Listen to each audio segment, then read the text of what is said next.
Well, good morning. How are you guys doing? Waking up? I may hear you guys. I can't hear nothing. There we go. There we go.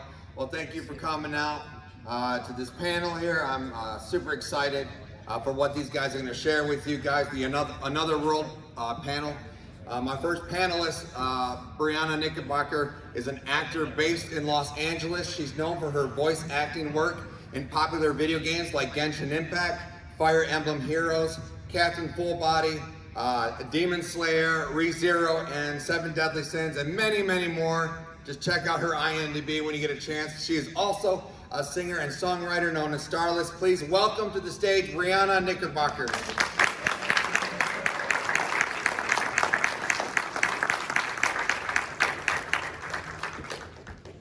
Ryan Bartley has been working in theater, film, television, and radio since she was a child. She's done Neo Genesis Evangelion, Rezero, Demon Slayer, Sword Art Online, the movie. She's also provided additional voices for some of the top performing recent feature films like the Lego Movie 2, every Spider-Man that has the word home in it in the title. Ryan is a graduate of USC School of Cinema Arts and with a major in cinema and television critical studies and a major in screenwriting. Please welcome to the stage, Ryan Bartley.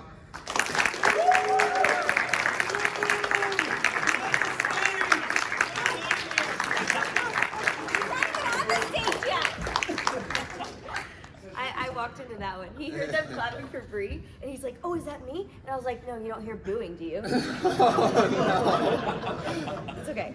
We're just SUBARU out today. It's fine. And the man that introduced himself kind of here a second ago, Sean Chiplock is a professional voiceover artist who has been quickly moving his way in future in the industry, voicing in projects across the board from video games to anime, the name brand commercials, and even products from Disney, Pixar, Nintendo. He's done work in The Legend of Zelda Breath of the Wild series, Genshin Impact, the Trials Cold Steel series, and of course Rezero. Please give a big applause, no booing, for Sean Chiplock. Come on.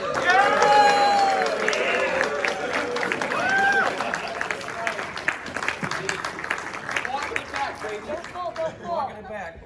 There we go. He did it. Okay. I've been doing panels for 8 years. Never have I seen an introduction like that. Walking up backwards, booing. It's beautiful. We're not on speaking terms right now. We're good. First of all, I think I speak on behalf of all of us. Thank you guys for your time, for coming out to Phoenix, Arizona, for sharing with us what you do and what you've done, for the industry. We really appreciate you guys big time. We appreciate you Yeah, guys. we're very thankful to be here. Our careers only exist because of you guys wanting to see English dubs and stuff like that. If they thought they could get by with just doing Japanese and just putting it out the way that it is, they'd save the money and do it. So give yourselves a round of applause. Very thankful Seriously. for you guys. Your addiction is our sustenance. Oh, nice. He did warn me. This is gonna be a wild one, he said. So I like to start with breaking in stories. If you want to start and go that way, how did you break into this industry? Your first role when you felt like, okay, this is it. Yeah, so I never had planned to be an actor. I studied fashion design, never took an acting class or anything. Went to LA, hated fashion design, quit after the first day. And then I went on Craigslist, what the heck am I doing in LA? Found acting jobs and I booked things and I was like, and I loved it. It was really happy and wonderful. And I was like, oh, maybe I'm supposed to be an actor. So I signed up for LA casting, saw a voiceover job, and I never even knew voiceover could be a job. I was like, wait, voiceover? And then I booked it and it just kind of took off from there. And I would say my first anime, maybe that's breaking through or whatever, was Alone in the Sea. Yeah. It terrifies me to think I want to know how bad it was that you, for a while, was like, I want to get into fashion design, and then after one day was like, Dude. never again. Dude, I literally studied it for 4 years too, and I was like, Oh, yeah, wow. this is great. I've love had this. jobs that I hated, but I still lasted like a month before I was like, I can't do this. Wow. One day? One day, my soul was like, I literally cried in my car at lunch. My So soul was sad. like, no. Yeah, you And went to I couldn't the force fashion myself. school. It was a big one, right? What's it called? SCAD, Savannah College of Art and Design. Their Wow. fashion Good school. program's amazing. Yeah. But yeah, when your soul is speaking to you, if you listen to that voice, you can hear it. You know, you got to trust your instincts. Ugh. That's Yeah, why I I'm get the glad you're quadruple here. Whopper instead of the double Whopper. I see you can break into voiceover so many different ways. This is the wild thing, is we all have really different stories. I was doing like theater and some film work as a kid, and I had an agent, and they just started sending me voiceover auditions, and at the time it was like radio stuff. Like there would be an audition for T-Mobile or something, and it'd be like, Mom, the internet's down, you know, like whatever like kids, you know, do in commercials, which isn't much. But that was kind of my like introduction to voiceover in general, and I don't like remember really my first spot, you know, in any details of it. But I started working for Radio Disney when I was like a tween, because they use real kids to do. Did anyone listen to Radio Disney when they were a kid? Okay, so you remember they have like real Yes. kids Yes. that do like Radio Disney, we're all ears, you know, Yes. like that kind of thing, and they use real kids for that.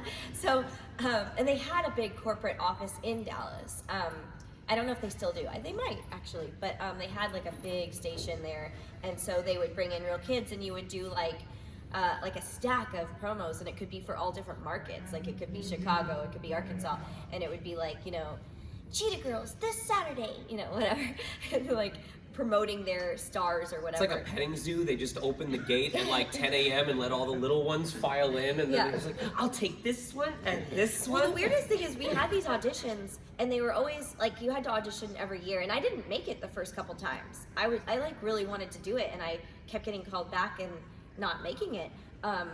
But that's why like I started voiceover when I was probably like 10, but I didn't start working for Radio Disney till I was like 11 or 12 probably, because I didn't make the cut the first 2 times I tried. But they would have these big open calls at like Texas Rangers Stadium or like a local movie theater, and they would you'd actually almost like a open audition at an anime con, where they do those, like you stand in front of the judges and you have like a script and you're like reading, and you go down the line and there'd be like 5 different like little tiny 1 or 2 sentence spots, and you would like stand in a row with like 10 other kids at a time, or maybe like 7 other kids at a time, and you would go down the row and read like, oh, I'm number 4, and you would like take your turn and like read it, and then they would choose like callbacks from there, where you would a couple weeks later you would go like to the radio station and do your callback. But anyway, eventually I finally made the cut, and I was working for Radio Disney, and you would go in and they'd give you like a stack of things to read for all different radio markets and stuff. So that was kind of like really when I started getting into voiceover hardcore, and I was like, I want to do this. But then I kind of started thinking I want to do cartoons, because I love, you know, the Rugrats and Rocko's Modern Life, and those things, sort of Fairly Odd Parents, like those were all really big inspirations for me as a kid. Classic Cartoon Network and Nickelodeon for the most part, and I looked up to all those people, Greg Delisle and Tara Strong and people like that, and I just really wanted to do cartoons. So I started studying animation around the time I was probably like 13, 14, like taking classes to do animation, but it was so hard to break in, so hard to book animation. And I was in classes with Zena Robinson, actually, if you guys know who he is. He's a voice actor. We've been friends since he was literally like 11 or 12 when we met, and I'm a little bit older than him, but we were doing these classes to do cartoons, and at the time he was on Ben 10, like he had broken in, like he had gotten a few episodes, but I still hadn't done anything, you know, and we were like really trying to break into cartoons, and we just like stayed on that grind and took classes together for like a decade before anyone gave us a job again. It was really brutal. But yeah, so like it was very different, like for our stories, like I kind of always wanted to be specifically a voice actor, and it's still like I said, it's all different ways of breaking in. We have a friend who was in the military, and then voiceover is like his second career, and he books a ton. Like he books all these, you know, Call of Duty like games and that kind of thing. So you know, it takes all different kinds of people. People that have been doing it since they're a kid, people that this is their second career. Like, it's really runs the gambit. So like, I always tell people, if you have any interest in voiceover, pursue it. Like, you only live once, you have to pursue your dream, and it's never too late to start. Truly, like, it's not just about having a good voice or anything like that. You do have to be a really solid actor. Like, I had a background in theater, you know, before, and I still did theater all up until recently. And I still do improv and stuff live, so that's kind of theater-y. But yeah, it's everyone's story is very different, and that's kind of mine. I don't know if there was like a big break moment. Like, I don't know when. I mean, I still don't think anyone really knows anything about who I am. Most people are like, I don't know who Ryan Bartley is. Is that a dude? And now that Ryan Colby is Chainsaw Man, I'm not even the most famous Ryan in anime. So all the Ryans that I know are just so freaking attractive. Ryan Reynolds, Ryan Bartley, Ryan Colt Levy.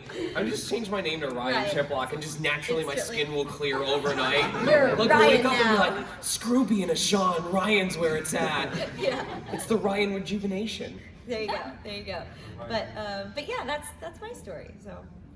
I don't want to share mine now. Yours is just so All right. all right. They're all You got it. different. All right. Well, interesting. does anyone remember those like '90s toy commercials with like the really high energy voices, you know, going super cool? I mean, I remember them too. I wasn't in them. I just wanted to remember them for a moment. But we're not going.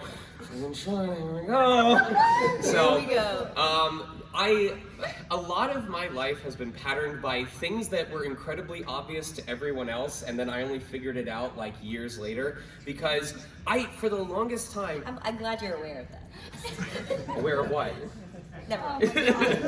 I had no idea what voice acting was. Similar, you're like, it wasn't a thing that you had processed for a while. I think you... I had no idea that was even a job.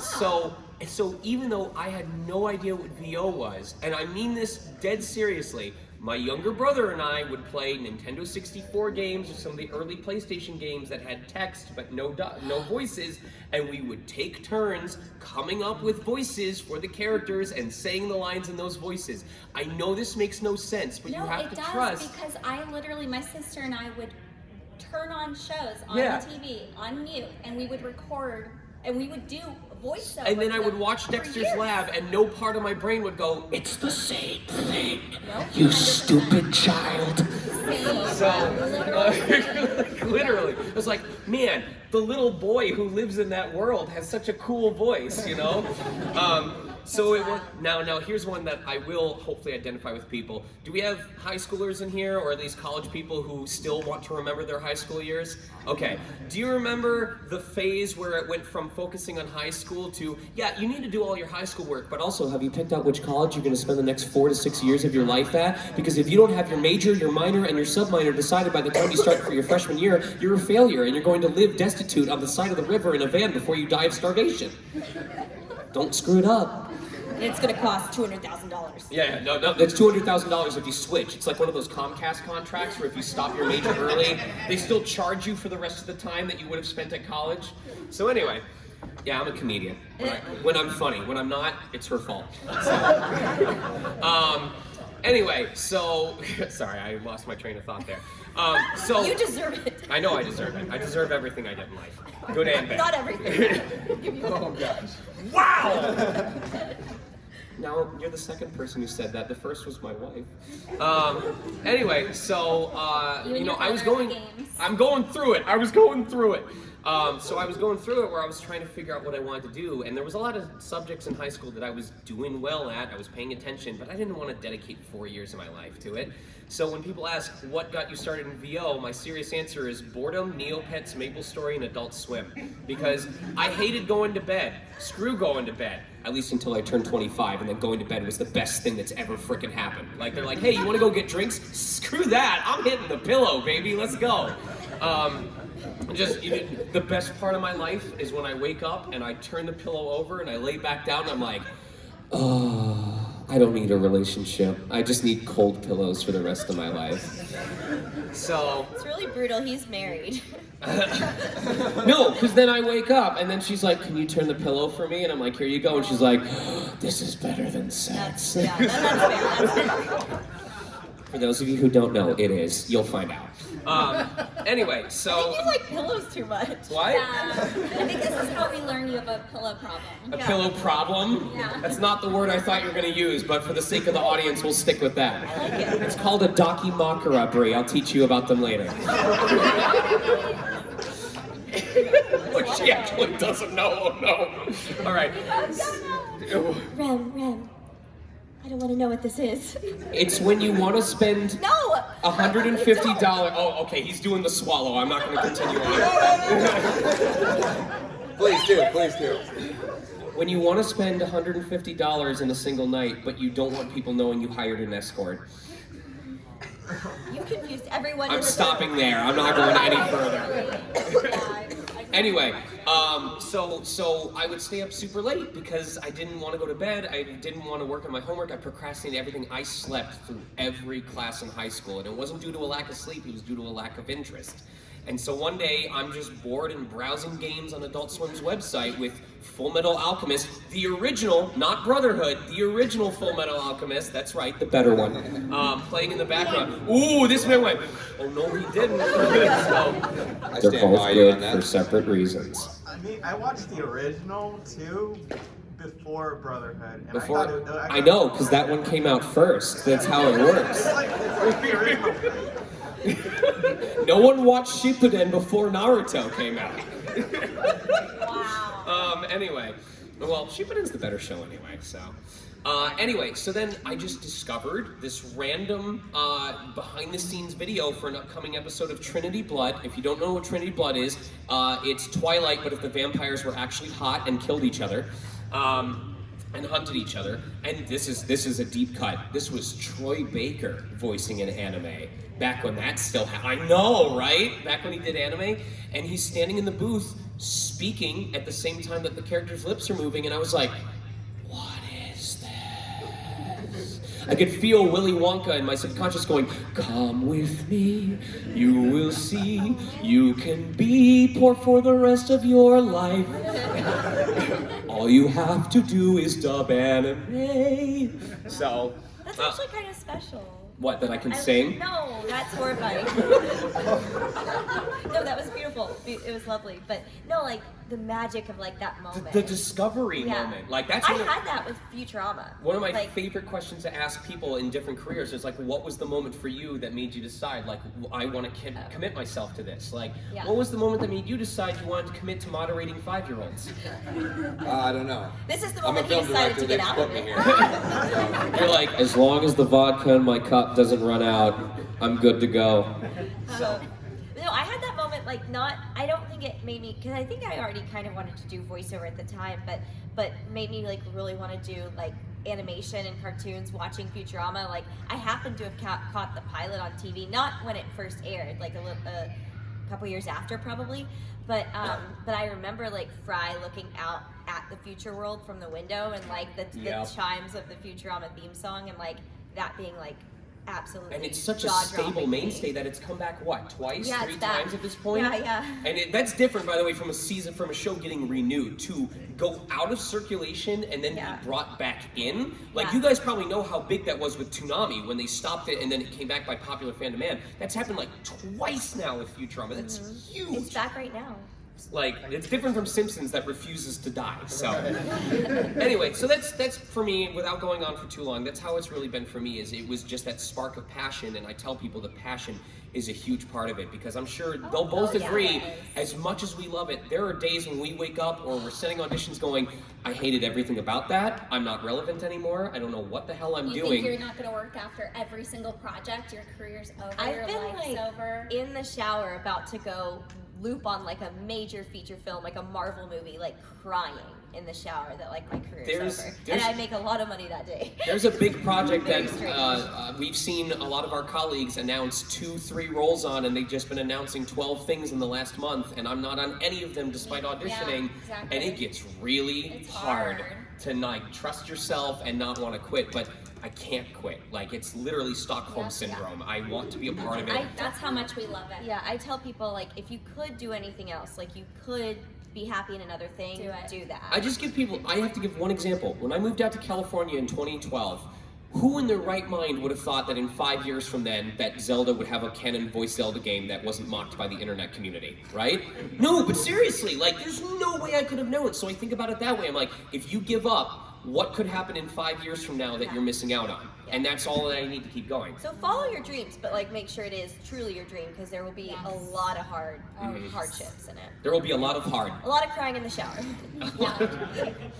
Woo! I know. That was an awesome breaking in story. We have 20 minutes left of this. I know, like I'm like, okay, I have this whole list of questions. I'm gonna turn to the audience because I want to make sure they get their questions. But I have to. I've been moderating panels for over 8 years now. One of my favorite game series is one of the most obscure series that no one ever knows. They never play it. Klonoa.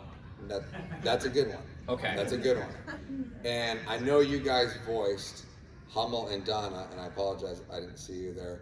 You guys see you look lost, like you. I'm just waiting. I'm eager.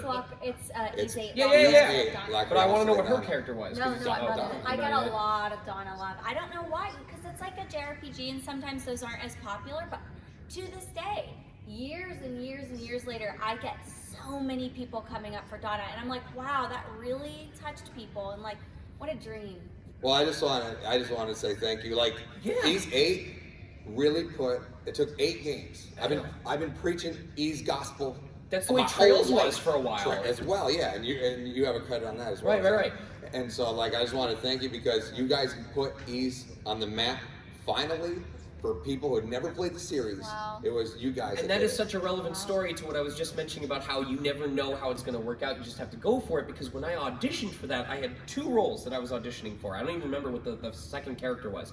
The first role, which I didn't get, I knew exactly how he sounded in my head. I felt super confident about my audition. I was like, I had a lot of fun with that. Then I looked at Hummel, and I verbatim, part of my French, I sent the audition and went, I have no fucking idea what I just did. Like, I made a choice and I sent it in, and then I booked that one. I went, what the hell is this career? That's how I felt with Wiz and Konosuba. I was like, I don't even sound like her. This is weird. And so I just kind of threw something together. It's probably because you weren't trying. Like, you weren't trying to do something specific. So I use that as a story of like, sometimes you just have to trust your instincts and go for it. I have always. For Evangelion, I was called back for Shinji, not Rei. Really? Interesting. I didn't know that. I was not called back for Rei, and then I got there, and they were like, "Can you?" Like I did the Shinji callback, and then Carrie Keranen, who directed the dub for Evangelion, was like, "Can you step out of the booth for a second? I'm gonna bring you another side for another character that I want you to." I'm glad that she saw that in you. Wild, to give right? you the chance. That's how I booked Chizaki in Lull in the Sea. I auditioned for every female character except Chizaki. Really? And then Mommy was like, wait, and brought me the sides for Chizaki. And that's the one I booked. People wild? know me for Rivali and Teba from Breath of the Wild and the Zelda games, but I did not have those characters until I had already been cast as the Great Deku Tree. Those happened mid-production, and I almost didn't get to read for the Great Deku Tree because they told us to prepare 3 characters when we came in, and I did 2 of them, and originally they were going to say like, oh, okay, thank you very much. They weren't like excusing me, but they thought we have what we need. Said, oh, could I do my 3rd character? And they said, oh, which one did you want to do? And I mentioned the character that would have been the tree. And I kid you not, the casting director goes, oh, that's okay. We've got a lot of big guys that, they got really deep voices. And this was rare for me because I'm usually very submissive in that regard. But I kind of put my foot down. I was like, I understand, and you can totally listen and say thank you and send me on my way. But I was told to prepare 3 characters. I would like to do my 3rd character. Good for you. And so they let me, and I'm physically there doing the Great Deku Tree voice. And the dude is like, holy shit. Like, well, it kind of pissed me off because he said, I gotta tell you, if I didn't see you standing there doing this, I wouldn't have believed you were capable of doing it. And externally I went, thank you, I'm very glad that I can surprise people. And in my head I'm going, it's voice acting! There's no physical component to it! So, but I smiled and nodded and took the paycheck, But it's just one of those things of it's so self-driven. It is so self-driven because we're very grateful when people look out for us, but there's just as many cases where if you don't look out for yourself, others will not. Pay attention to the strikes that are happening right now for a good example. So, indeed. Okay, I got to open it up for the questions because before we know it, this panel is over. So who has an awesome question? And I'll let you guys pick who you want. Unless you want me to do it, I can do it. I saw her with the purple ears go up first, also because of the latent furry. Okay, so I have a question. Rezero is a roller coaster of a show, like emotionally. It makes you happy, sad, scared all at the same time. Do you guys ever like personalize with those emotions? Like when you voice the characters, do you ever kind of go through those emotions yourself? You would not believe how much camaraderie there was among the cast on this show in particular. I'll let you guys go first because I know that there was, you know. No, I don't. You go first. I mean, just coming in as actors, we knew that this show put the Japanese voice actors of Subaru and Rem on the map. Like it was what made them celebrities. So, you know, we weren't trying to become celebrities, but we knew that that was the quality that we were hoping to achieve with that show. We already appreciated the fact that it was an isekai that didn't just give the protagonist absurd powers, it turned it on its head. There are a lot of uncomfortable emotions that I had to deal with during the course of the show. In season 1, when he does the entire monologue to Rem, that wasn't acting because at that same time I was trying to convince my wife to leave me because I was like, you're gonna find out that I'm introverted, you're gonna realize that I don't go out and do a lot of stuff and that I'm very boring because I keep myself entertained without involving other people, so just spare yourself the effort and go find someone who's a better fit for you. So that was awkward. And then season 2 was even worse because anyone here who hasn't seen season 2, okay, are you okay with minor, like within the first 5 episode spoilers? He basically practices saying goodbye to his parents because he doesn't know if he's gonna ever see them again. And I lost my mom when I was in high school, like shortly after, it was freshman year, so it was before I even became a voice actor. And of course, I'm aware of my dad's growing age with each passing year. So it was like getting to say goodbye to my mom a second time, and then practicing saying goodbye to my dad, and that fucking sucked. So, so of course I was going through it, and a good actor is willing to go to those places and hurt all over again because it's where the most truthful performances come from.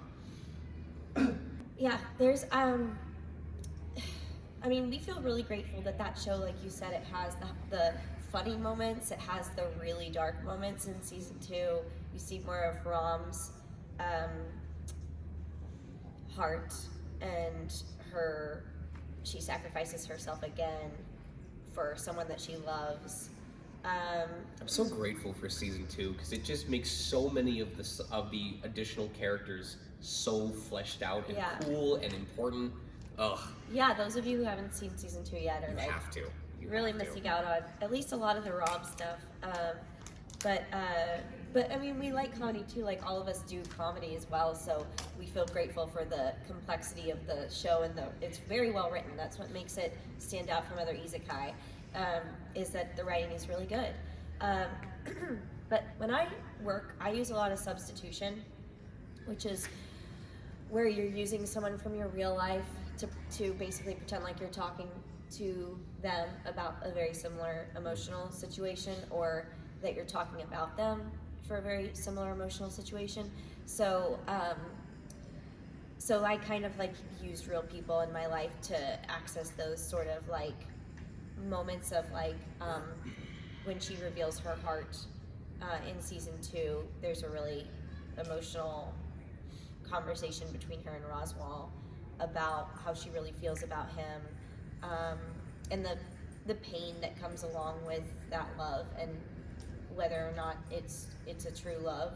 I won't spoil it for those of you that I need to go back and watch it because I feel like I didn't fully grasp it the first time. It's a rough scene, but yeah, for each of us, like it did strike real chords, I think, which is why it resonated with so many people, I hope, you know, because we did access like some dark stuff when we were recording it, and has always been like a weird time for all of us it's been like the entire, I mean, we've been working on this show. It's amazing that we're only in season 2, almost 3, not even 3 yet, you know. Right. We've been working on this, I think we were cast in 2016. Yep. Maybe 2017? No, I remember because I had just started my job at California Adventure and then I had to leave it. 4 years, or how many years is that? 7? 7 years for 2 seasons. 2 seasons and 7 years, and it's still that relevant. You still see Rem and Ram all over the convention Just floor. we gotta put the Like- 3 of them in pirate hats, and then they'll get like 1,000 episodes. All we want is Funkos, actually. Yeah. Speaking of which, okay, this is the segue I was talking about. Can I have someone with a 1-day badge for Sunday come up to the stage, Oh, please? let's see it, let's Come see on it. up. So, This wait, is don't his show it. rant. Don't show it yet. Don't show it yet. Hide it. Turn around. Okay. So the thing that we always laugh about is how you can go into any anime shop in the United States and they will have Rem and Ram Right. figurines. But like no 5 Subaru. but no Subaru. Right. Can you please show them Sunday's badge? Let me see. Oh, wait, They don't- we need to get one. I know. Where is Subaru? They missed the point. So it's who's from, where is Subaru, what's For someone What's who, wrong? for someone for whom a Because major, it's like, what's wrong? the major plot point is that you cease to exist in people's memory, but in the real world, it's Subaru going Yeah. through that. I'm sorry, it's a tough break. You need to get cuter. And you're differently. Try dressing I'm changing my. outfit. It's, his name. Dress in maid outfit. His name is. Dress in maid outfit. His name is Ryan Natsuki for season 3. I told you to let Rem cut your hair. But you were too nervous that you would get too excited. Oh my gosh. So, anyway, but What's yeah, so wrong? What's wrong? but we put our hearts into it, and Very we're much really so. proud of it. It was really dark, and it's been like a very formative show for all 3 of us. It's been part of our career for pretty much as long as I've been doing anime. It was one of my first roles in anime. I don't know how far into your anime career it was. I feel like it was. I've been doing anime for a few years. When was Lull in the Sea? Along the Sea was 2015. So couple, 15. Yeah. So we were Oh. cast the year after. Yeah. So not that far into it. No, then. not at all. So it's been a part of our careers for as pretty much as long as we've been doing anime, and to think that like the anticipation for only the 3rd season is currently building right now is really exciting for us, and we're grateful to have stayed like semi-relevant because there's so many other good shows. But So true. but yeah, it's just really well written. Like, to answer your question, like this is like we're able to do our jobs as actors because they're giving us material that's like very Yes. real and very like easy to relate to and Yes. accessible, and taps into pains that all humans feel at some point, or loves or joys that all humans feel at some point. It feels really authentic, and we've kind of grown up with the series. I mean, we're not that old, so we've kind of like grown up with the show, and we're just really thankful for Yeah. it. And we're very close. Like, we are good friends too. Yes. All right, who's got the next question? I'll let you pick because I picked someone. Who, me? Yeah. Oh, okay, you. Do you guys have like a favorite voice that you like to go back to? Because like yeah. Christopher Sabat uses like his Piccolo voice and like a whole bunch of stuff. So do you have like a I favorite do, one that you like to go back to? You know, the funny story is, people will come up to me and they're like, wow, I really didn't know that was you. All these characters sound so different. And I'm like, really? Because I'm just using my Ren voice. Like, Elaine is the same voice. Misha's the same voice. It's literally my voice print. And I'm like, yes, I'm the Ren. This is the same. Is Wiz similar? No, Wiz Okay. is actually different, That's but she's still like a soft. Because I was wondering because on the like Isekai Quartet they are both on it. Yeah, and I was there's, like, like, I wonder. 3. Oh my gosh, are any of them similar, or are they all? No, they're all different. Okay, that's which is hilariously good. But yeah, I mean, I just use. It's just Oh, yeah, all Philo Rem. too, yeah. Everybody's Rem. Everybody is Ren. Who's Rem? Everybody. My favorite to do, and like the only one that I do casually for fun, is Takachiyo from Yashahime, the sequel to Inuyasha. Has anyone here watched Yashahime? Okay, it's not that popular, but Takachiyo is like the new Shippo, kind of. He's like a little guy. And he talks like this, and he's kind of spunky, and he's kind of a little rebel, and he really pretends like he doesn't like the girls, but he actually really does love them. I And like, want to pay you to like. No, I want to pay you like $20 to just pretend that he's got like the diva headset on. He's like, Yeah. all right, gamers, let's get this. You know, he's got like a Red Bull and he's on Overwatch. Right, what? Just be like, just say, all right, gamers, let's get that all bread. right, gamers, let's get that bread. Welcome to my Minecraft channel. And it was so funny because that voice, like, I read about that that character. I saw it when they sent out the auditions for that show. Like they had the cover art for the promo image, and I saw him on it because he's like hanging on, like comically small and like dorky looking on the side, and I was like, cool, I want to be Inuyasha's daughter, not whoever that is. But I knew, I saw him and I was like, oh yeah, I could do that, but I was like, no, I want to be Moroha. And I got a callback for Moroha. Very intensive callback process for that show, by the way. And so as soon as I realized like I didn't get it, I was like, okay, well, like I wonder if I'll get any other auditions for that show because I think it's going to be really popular. It wasn't. You never know what's going to be popular. It's wild. It's super weird. I remembered recording for Danganronpa, and the whole cast was like, this was a nice little niche murder mystery game that no one's going to talk about. Well, we thought the Inuyasha spinoff was going to be a big deal. Oh, of course. It's actually really good if you guys haven't seen it. It does feel like old school Inuyasha, like it has that classic anime, like comfort food feel. So it's cute. Like it's about the girls and it's like fun, and Takachiyo is actually very likable. Even though like Shippo was great, like Takachiyo is really funny too. So check it out if you haven't. Give it a shot. But anyway, so I saw him and I was like, okay, that creature has weird hair and I don't want to be it, whoever that is. But then I got the audition and I knew so quickly. I was like, oh yeah, he would sound like this. Like instantly, it was just like I knew what to do with him. Characters speak to you like Yeah, that. yeah, It's the best. yeah. It's so And much he just fun. like popped off the page with a personality, and I got him because his stance is like kind of cocky and arrogant, and he's just funny and like kind of sassy. And then like I looked up clips of Shippo to see like what that character sounded like because I didn't grow up watching Inuyasha. And then I also looked up clips of Hachi, and Hachi has sort of this nasally kind of thing, and Shippo has sort of this like textured kind of boyish rasp, and I like kind of finessed it to sort of combine to that, and it was just like really like a lot of voice actors have told me like what you did with that, like no one else could have done. Like that is exactly what that character needs to sound like, and that was definitely like a very divine inspiration kind of moment. Like I just knew what to do. So it's cool because it kind of worked out, because even though I did want to be Moroha and was called back for that, I was clearly like reeking of Takachiyo vibes, and that's the only voice that I do like casually at home because it's just fun. Like it's just fun for me, and I just like being like sassy and cocky because he's so cute and little, and you know he has a good heart. But he does this, like if you haven't seen the show, eventually you find out that he's a prince, and he's working as like a bounty hunter with the girls, with Sesshomaru and Inuyasha's daughters. Sorry. Takachiyo deserves the time. That's a no. Oh, we have 15? Oh, Okay. I lied. No, I did. Okay. There you go. But yeah, so he's. God, now you made me. I'm sorry. So anyway, but he kind of acts like he doesn't like them, but he does, and you find out that he's a prince and he's doing this bounty hunter thing like literally for fun. Like he was born into a wealthy royal family, and he like excommunicated from them or whatever, and he lives this sort of piratey kind of lifestyle with them, with the girls, because he like literally likes adventure. And there's a point where they look like they're gonna go separate ways, and he kind of comes to them and he's like, no, I'm down for the ride, like I'm here with you guys for the long run. And it's very cute, very touching moment where you really see that he's like their friend, like Shippo, like he's doing this because he loves them.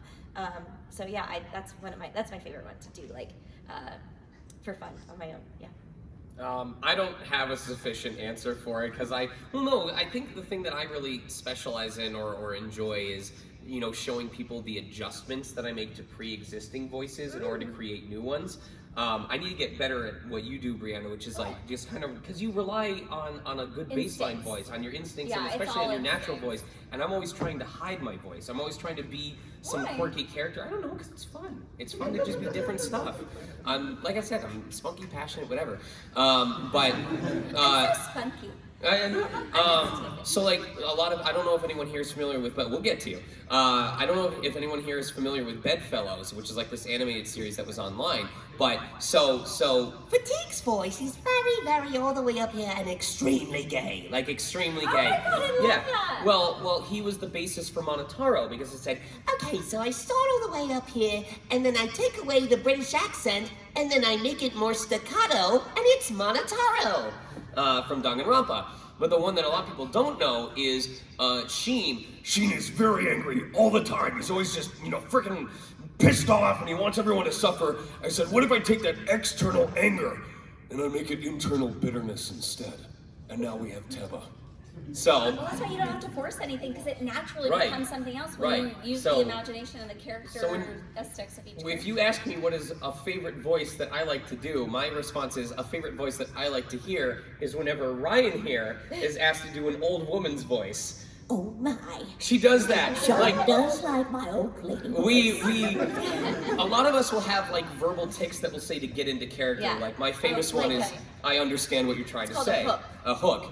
And every time that she would prep to get in the voice, she'd go, Oh my. Oh my. It helps me get there for the old lady. Yes. and I And my thrived old on lady that. is about to blast onto the main stage in a few years. I have a really cool title where I'm playing an old lady. I hope And it's, I'm I beyond hope it's an excited. anime about grannies using their canes like witch brooms or something like that. It's super cool. I'm amazingly stoked. Yeah. So stay tuned for more. It's called like Hocus Pocus Old Folks or It's something gonna like be a that. while. It's gonna be a couple of years, I think. but All right, I'm all excited. right. All right, next question. You pick, Bree. I don't know. I wouldn't pick everybody. We should go faster too. Like we should do speed yeah, so we can speed get to round. everyone. Let's do speed round. In the red. With all the voice roles you guys take, are you ever just casually watching TV or playing a game and just like it slips from your mind you did a role, so you just get jump scared by hearing your own voice in that Yes. game? No. That has happened to me. For me, it's more often where I hear something that someone else did and went, oh, I remember those audition lines. Like, I remember saying that. And then I get depressed for the fifth time. I actually like because I play the voice of some toys, like Fisher Price toys, where you like press the button and it's me being like blue triangle, And so I was just watching TV once and like walking around, like folding laundry, doing other things, and there was a commercial that came on for like one of my toys, and they were playing with it, like the toy that I was speaking in the commercial, and I was like. Oh, and one time, my partner, we were like doing something at like washing dishes, doing other things, and something happened on TV where it was me. I don't remember if it was a commercial or what, but he responded to me on the TV. Like I didn't say anything. The TV was like, can you get that or whatever? And he was like, what? What do you want? And I was like, that is wild. I have And one he was that's- like, I was like, oh no, like. Whatever's on TV, whatever. I have one I think it was that's Toonami or something, really funny and two that are really depressing, because I seem to have really bad luck with these. The funny one is, when I voiced in Maple Story 2, I was the voice of the male berserker, and I was super excited about it because it was an MMO that I planned on playing. I didn't know at the time that the way that they did emotes in the game, because the emotes in 2 had voices attached to them. Like in 1, if you did like a wave expression, they'd be like, hello, but it was just like a static image. But in 2, they would do a little wave and then say something. Like my character's quotes were either, hello, or what's up, something like that. Well, in Maple Story 2, if a different player did the emote and you were close enough to them, it would play it on your end. It wasn't just on the player's side. Okay. So I would constantly get tripped out because I'm playing as my role, but I would hear my character go, what's up? And I'd be like, wait, I didn't hit that button. Did I misclick on the keyboard? And I'd have to remind myself that someone else was doing the emote. That's cool. It's weird because like, I'm the only one allowed to play as my class. What are you talking about? The sad one is, I don't book a lot of commercials. I try very hard, but I haven't had a lot of luck. And there was one radio advertisement that I booked for Universal Studios, and it was for the new Harry Potter ride, back when Harry Potter was fun and not depressing and problematic. For the first time, I heard it out in the wild, and I was like, oh my God, that's my voice. I wanna tell the people around me. It was a Universal Studios radio commercial. And I was sitting on the Disneyland cast member bus going to the park. And then just looking around at everyone was like, yep, same shit, different day. And I was like, these people do not care about that. I was scared it was gonna get like written up, like, you don't talk about our competitors, that's not very good for team morale. Throw you off the trail. Right, and then last year, I booked a Taco Bell spot. And I was super happy because it was like for food that I ended up trying, and I was going to be visiting the city that they were going to specifically air it in. It wasn't even for a convention. I was visiting a partner of mine, and I'm like, we have to listen for the commercial while I'm there. I was there for 5 days, and everywhere we drove, we were flipping among the radio stations, and I never heard it once. Not a single time. However, I did tell the folks at the Taco Bell we went to about the ad, and they got super jazzed and they wanted to take a picture with me with like a tray of food. That's actually kind of. I hope I'm secretly like on the backside of one of their menus where they just like longingly look at it like Wolverine with Deadpool when he's sitting in bed. Just like, he was there. That dude. Yeah. From the commercial on the radio. This is totally worth my minimum wage paycheck.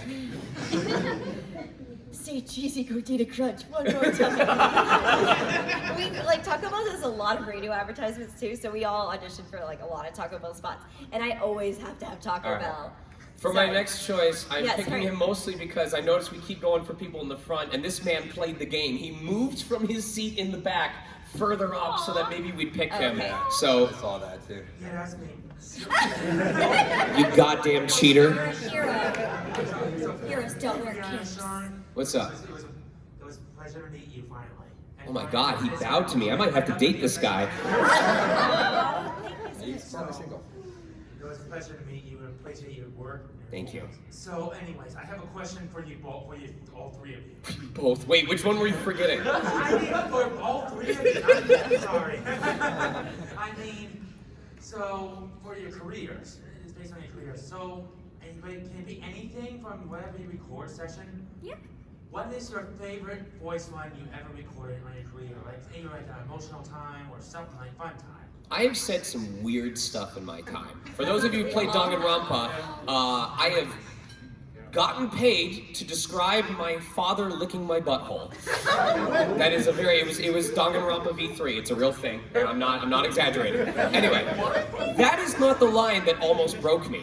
The only time I almost ruined my own, because I get very serious when working, because I always feel like I'm a liability and I don't want to piss people off or like feel like I'm not taking it seriously. The only time I almost ruined my own take from busting out laughing was Guido Mista going, "You understand that, you bobble-headed turd burglar?"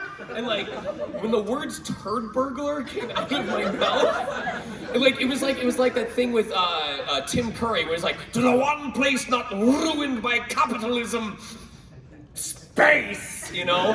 He's trying, if you've ever seen that video in Command and Conquer or Red, whatever, he's trying so hard not to lose it before just throwing his head back and saying space. And that was my Tim Curry moment. I was like, "You turd burglar!"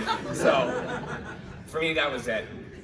Or you play, oh, you're No, gonna no, look it I'm up? trying to find something Okay. else. But you go. There's so many, so I'll just pick one out of all the hilarious, amazing, incredible, tear-jerker lines. But Kumiko, So Miss Spider, So What? I lived with the director for like 6 months, every single day, 4+ hours a day on that show. She has the most loops ever. It's just, and she just doesn't stop talking for 26 episodes. And so that character was mine, and I had a lot of creative freedom, which you don't usually get to have in anime. So it was very exciting. So then later in the show, there's a war that's starting, and it's her fault, and there was a line, and I noticed something. I was like, David, I have a really good idea. He's like, "Well, yeah, just do your thing. You're Kumiko, just have fun." So I got to improv a line. So I heard the 3 beeps, you know, before I started recording. Beep, beep, beep. Oops, I started a war. And it is in the show, baby. Brittany. It's Brittany, bitch. I don't even know. We've said so much ridiculous There's so stuff. much. You just gotta pick Like, one I out. feel like No, we need a director's cut of the Barbie movie that just at the very end has just Britney Spears show up just to say that. Like, she's all dolled up. She goes, "It's Britney, bitch." Right? So. Hire me. I want to be Brittany. Oh my gosh. I want to be Brittany when I grow up. Don't we all? You gotta change your name to Ryan first. I don't even know. There's so many. I was looking for this character in Jujutsu Kaisen that I play in season 2, but I don't know. It's just a very, very ugly demon, which doesn't whittle it down. But Did you substitute with me? You said you used substitution, did you? I made myself Sean Chiplock. Oh my god. No, that's not what substitution is. It's for the person you're talking to. Okay. But yeah, just I don't know. I can't there's so many ridiculous things we say. Many. How do you pick? Yeah, I truly cannot pick one. Now, we did do some is anyone watching Jujutsu Kaisen season 2 right now? Cool. So there's like an in joke that we put into one of the like recaps at the end where they're like, you know, next time on Jujutsu Kaisen, and for those of you who don't know, I play Shoko Airi, which is like this really like darker kind of like raspy kind of voice for me because she's a smoker, and so she's very sexy, very laid back, and Keiji actually wrote this line. They're just talking about like things they get stuck in their head, and he wrote a line for Shoko because what was in there didn't translate very well because like they were talking about in jokes, and the in joke like would work for the Japanese audience but maybe not the English audience. So he came up with an alternate line that's like making fun of a Jujutsu Kaisen meme, and it's like what gets stuck in your head, and he had me say fried chicken shop, you know, and that's like an in joke for the Jujutsu Kaisen community, and it made the cut and everyone freaked out, so that was exciting. I just want to say I'm proud of us because we're an example of a panel that ended with more people than it started with. Like people trickled in. Okay, speed round. We're gonna get Speed through round. as many as we can really fast. I picked Zoe. 6 Did you minutes. pick Okay, yet? I'm picking Inuasha. Okay. Okay, I have a question for Sean specifically. If that's That okay. typically happens at panels, yes. I feel so bad. No, it's good. So, you voiced Kai Kisk in Guilty Gear. How was that for you? So I've voiced characters in fighting games before, and I'm just used to, you know, don't think it's too big a deal. It's just a member of a roster. So when I recorded for Kai, I was like, this is cool. He is a member of the fighting game roster. And then I saw the promo art and the game cover and everything else come out, and I went, oh, he is the guy, like one of the two guys. And then I listened to his theme song and I went, oh, I am the bi. I'm bi now.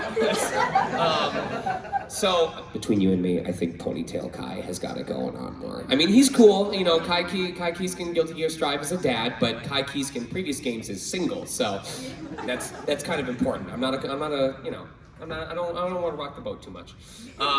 No, but I noticed that there's a lot more fighting games that have like continuous lore now, whether it's Guilty Gear or Blaze Blue, even Mortal Kombat is now like revisiting its lore, and I think it's cool that it's beyond just people who happen to be in a ring beating each other up, because if I wanted that, I'd just go to Detroit or Carson. So I know that was a long shot. But I just think it's cool to get to be a part of that universe, and especially with the DLC characters with Bridget and the development that we got to have with that, I cannot tell you, as someone who hopes that he is seen as an LGBTQIA plus ally, to be able to be a part of that scene of like helping her recognize her identity and supporting her and just being so transparent about it, was so cool. And I love that we're getting that kind of representation in these games nowadays. Yeah. You're up. Oh wait, no, you picked. You're up. Mario Hat. Okay, so we know at some point they're gonna make a sequel.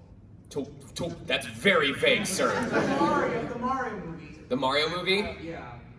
If you had a chance, who would you want to play as? Master Bowser, the Mario Brothers are coming back.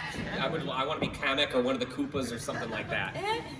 Somebody asked me which like Mario character, Sage, because I play Sage in Sonic Frontiers. If anyone here has played Sonic Frontiers yet, but oh, thank you. So someone was like, okay, if Eggman is Bowser, then like who would Sage be? And I was like, I don't know. I don't like watch a lot of Mario, and they were like, you're like Bowser Jr. So I'm gonna say Bowser Jr. Can I make a suggestion? This may not make any sense to you, Okay. but I think they'll agree. You're the child of Rosalina. Okay. Why is that funny? I think it's legit. Screw you. I also really like Yoshi personally. It's just cute. I want to be in a Mario movie where his mustache talks, and I'll be his mustache. There you go. Cutest mustache ever. Your name is Stasia. Oh, Stasia! Wait, can we really make that happen? Stasia! Stasia. I don't have a French accent. Okay, you pick. Wait. I'm trying to think. No, I don't think it's a friend. Okay. We All have right. 3 minutes. You. Too slow. Next person. No. Oh my Go ahead. God. Favorite scene in ReZero? Well, the favorite scene in This should be ReZero? quick. Okay, the one that I am proud of is I'm proud of two things. One, when he gets possessed by Betelgeuse, that is not me and Todd Habercorn trading places. That is me voicing as me, then switching into me voicing like I'm Todd Habercorn, then back to me in the same take. We didn't do separate takes. We did that all as once because it was like me struggling with my internal brain. People have seen season 2, raise your hand. Okay, from the moment that his hand gets bitten off by the snow rabbit until the end of that scene. Spoilers! Thank you for precursoring. Okay, from the moment that his hand gets bitten off till the end of that scene is one continuous take. There was only one take. We did not do a second take. That was one and done. So.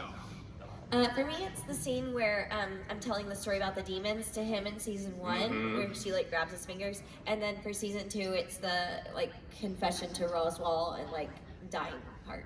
I wanted to do that scene with her, but every time she pulled my fingers, I started farting, so they made her do it separately. It's a tough blow for me. Season 1, 15, because it's like a horror movie, and I'm a horror movie fiend, but it's also incredibly emotional. And season 2, when I was asleep in episode 16, dude, that dream I was having, it was so intense. What? I get residuals now from this show? We got 1 minute. Yeah, lightning round. So we're gonna give you like 1-sentence answers, only if it's for all 3 of us. Put your hand down if it's just for one of us. Okay, purple. All right. Who's one character are you willing to spend 1 day with? Who's what? One character that you're willing to spend 1 day with. Felt. She lives an interesting life, I bet. Go. I want to try drinks made by D. Luke. Wrong. I thought you meant from Rezero. I thought you did too, so I just picked some. Puck. I would just be petting them all day. That'd be interesting. Okay. Next. You pick someone. Glasses. Favorite hobby outside of work? Dancing. Wishing I had more time.